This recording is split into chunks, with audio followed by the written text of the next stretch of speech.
Dans une école réputée d'un quartier résidentiel, la journée commençait comme n'importe quelle autre. Les élèves arrivaient, excités de retrouver leurs amis et de commencer une nouvelle journée d'apprentissage.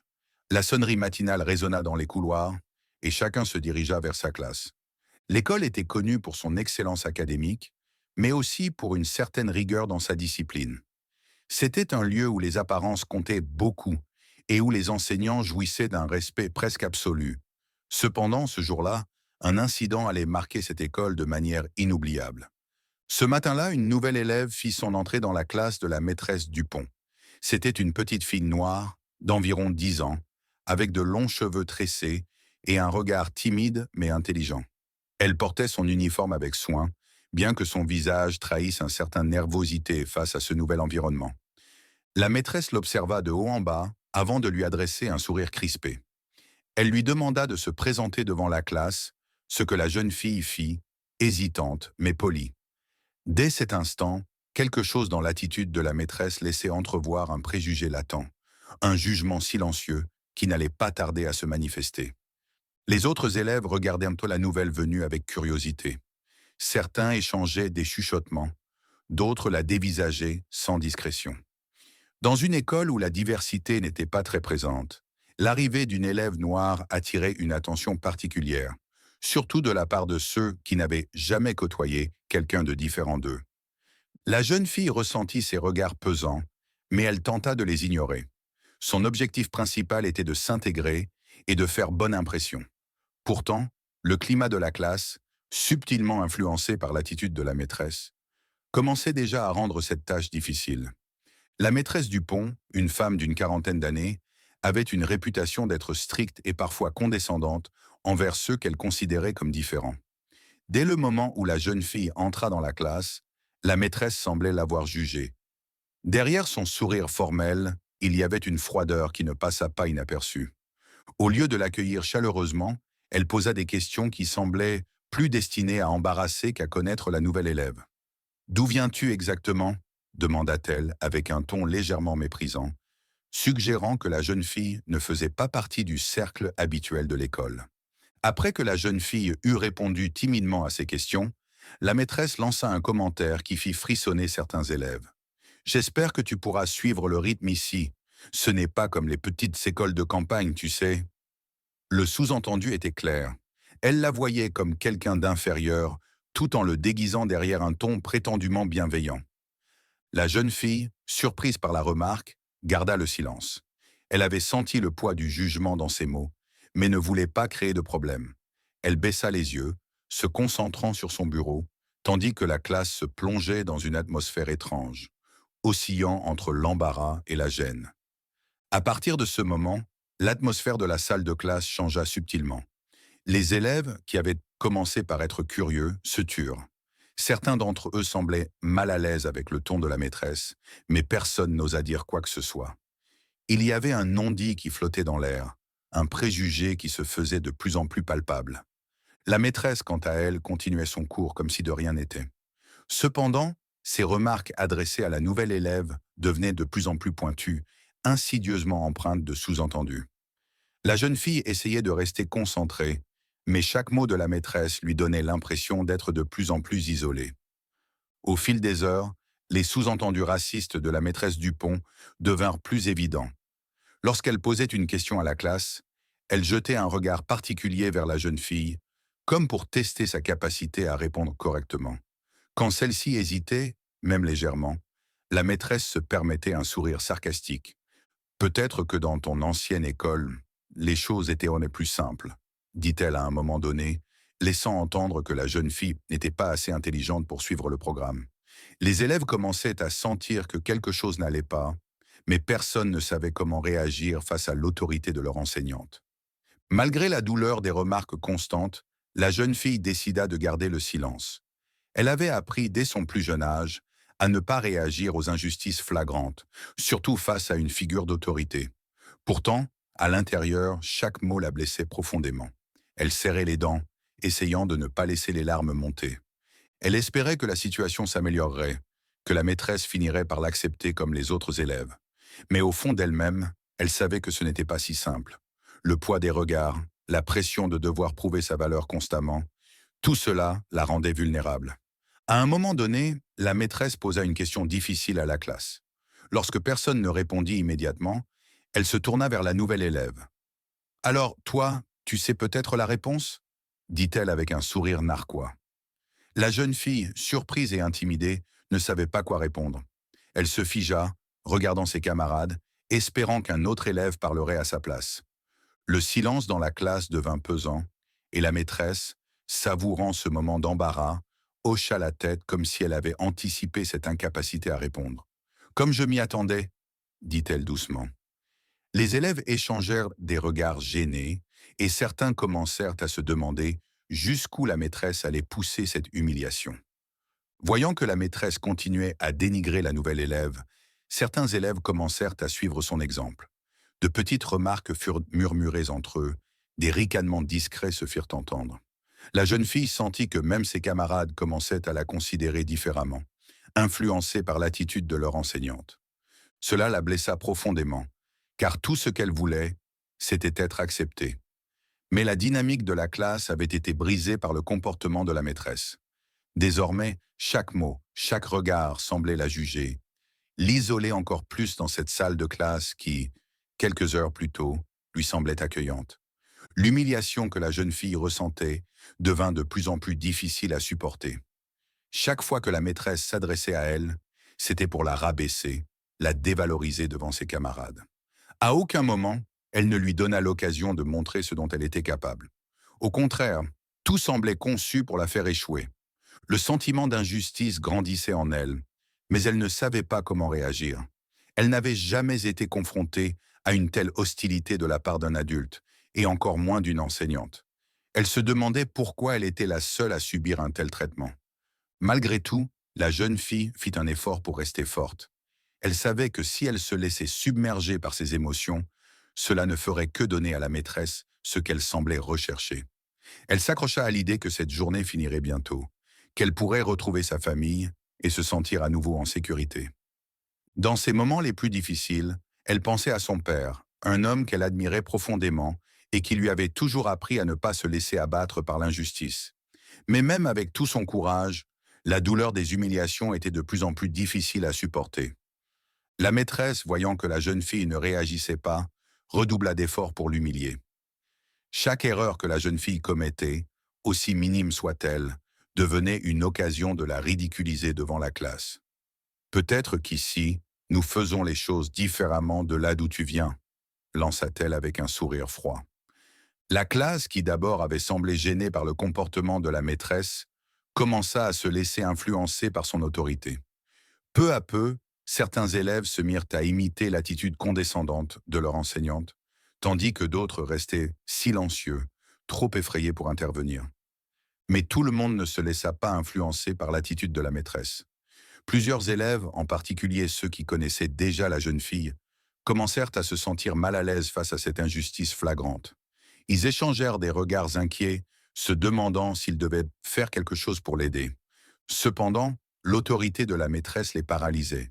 Ils craignaient de devenir les prochaines cibles si jamais ils prenaient la défense de leurs camarades. Ce silence complice pesait lourdement dans la salle de classe, ajoutant à la pression que ressentait la jeune fille.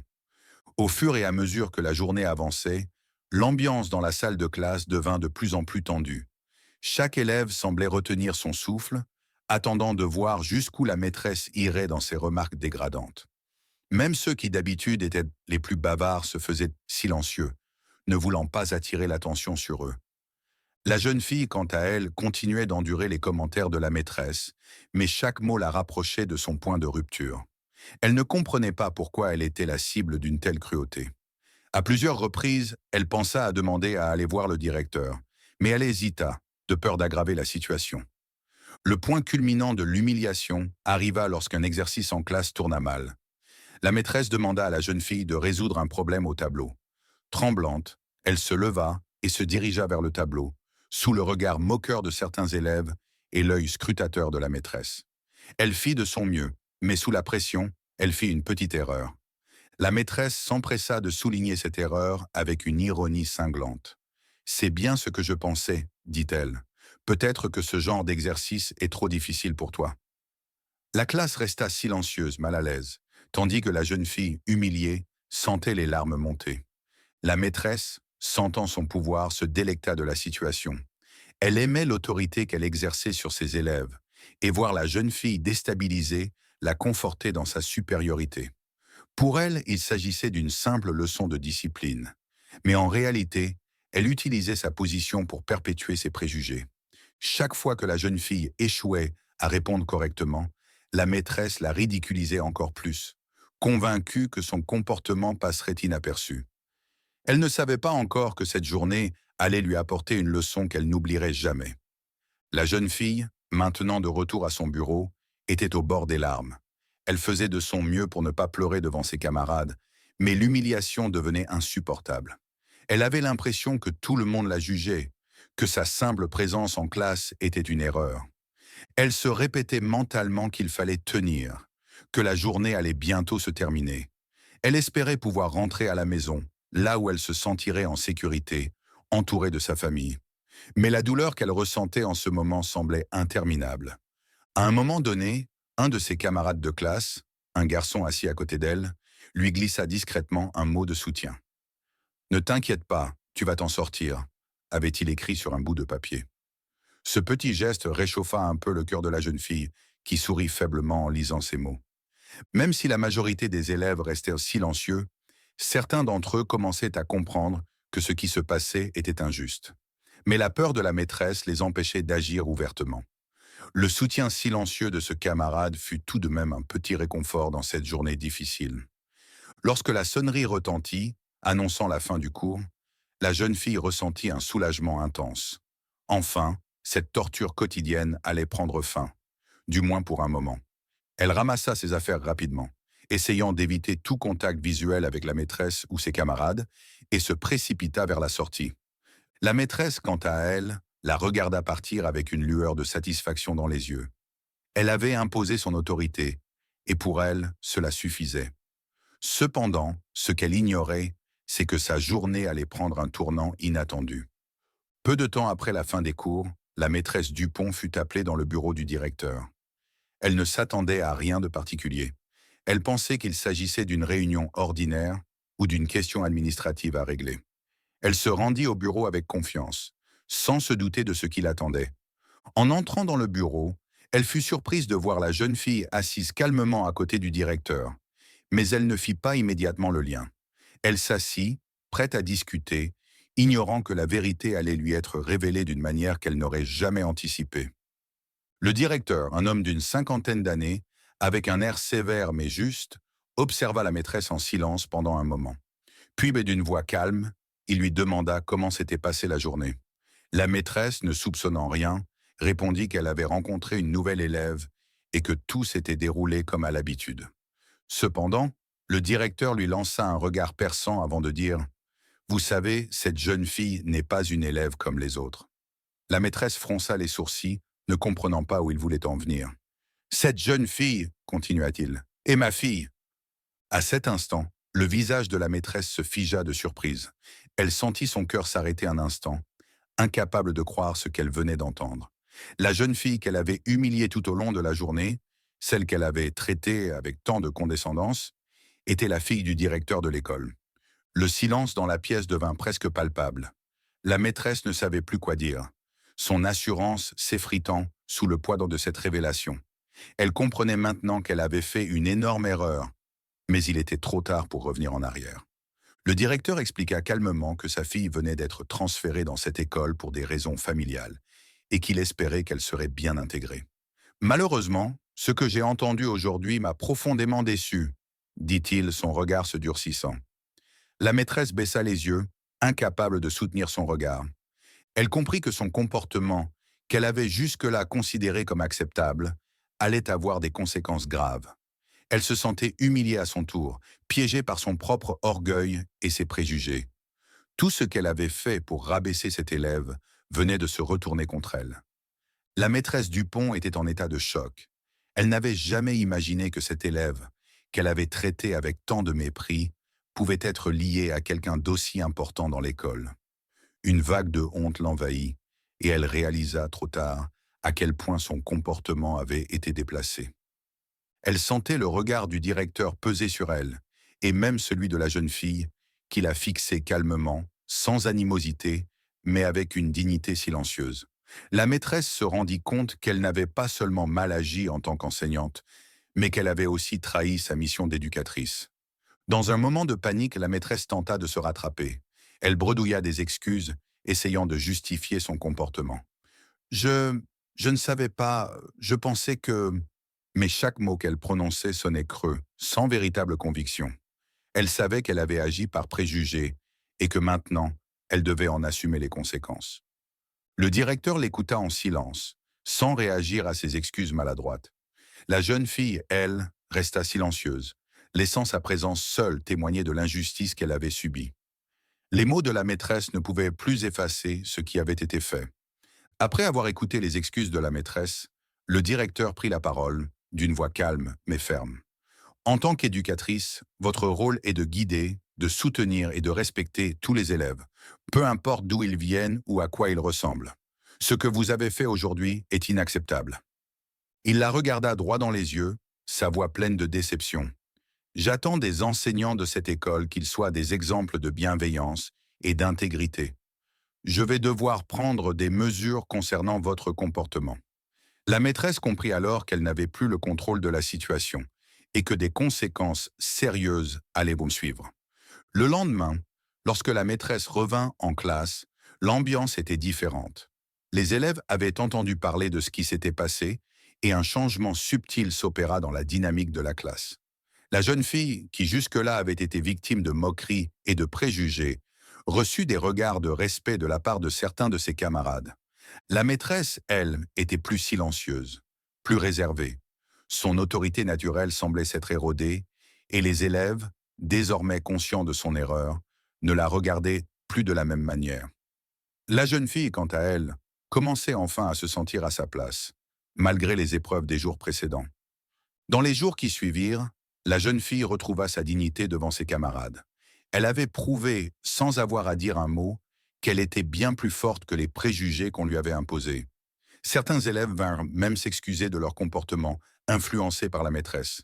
La jeune fille souriait à nouveau, sachant qu'elle avait traversé une épreuve difficile, mais qu'elle en ressortait plus forte. Le soutien de son père et la justice rendue lui donnaient la confiance nécessaire pour continuer à avancer. Elle savait désormais que personne ne pourrait lui enlever sa valeur. L'incident avec la maîtresse Dupont devint une leçon non seulement pour elle, mais pour toute l'école. Les élèves et les enseignants prirent conscience de l'importance de traiter chacun avec respect, peu importe ses origines. L'école, autrefois rigide et élitiste, commença à changer, à devenir plus ouverte et plus accueillante. La maîtresse Dupont, bien qu'humiliée par son comportement, apprit également une leçon précieuse. Elle réalisa que l'autorité ne justifie jamais l'injustice et que chaque élève mérite d'être traité avec dignité. L'école était transformée et la jeune fille, autrefois humiliée, devint un symbole de résilience et de force.